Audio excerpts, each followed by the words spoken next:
बॉलीवुड की अदाकारा खतरनाक बीमारी में मुब्तला। सारी नफरतें और मनफी बातें एक तरफ रखकर मद्दाहों से दुआओं की अपील कर दी। मशहूर भारतीय ड्रामे से शोहरत पाने वाली मारूफ टीवी अदाकारा दीपिका कक्कड़ के जिगर में रसूली की तशखीस हुई है। ये तशवीशनाक इंकशाफ उनके शौहर और अदाकार शुएब इब्राहिम ने अपने ताज़ा तरीन यूट्यूब वीलॉग में किया।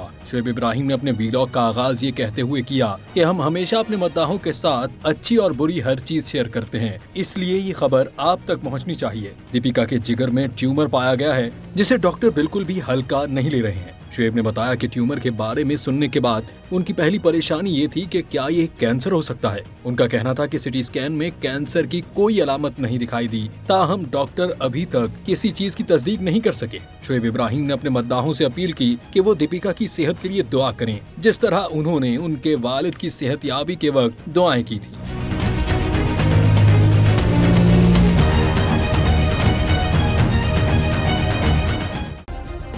सब्सक्राइब करें और बेल दबाएं ताकि कोई खबर रह न जाए।